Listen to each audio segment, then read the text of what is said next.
અરવલ્લીના મેઘરજના સિસોદરા અદાપુરા આગની ઘટના સામે આવી છે ત્યારે એક જ પરિવારના 3 મકાનોમાં આગ લાગી છે।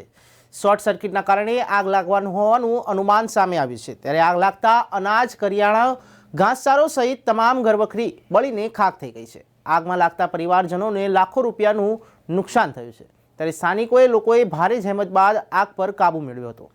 સરકાર સહાય આપે તેવી પરિવારજનોની માંગ છે। મારું નામ ખાટ અમૃતભાઈ જેઠાભાઈ, સિસોદરા આદાપુર, તાલુકો મેઘરજ। રાત્રે મોડી રાત્રે 12:30 વાગે આગ લાગતા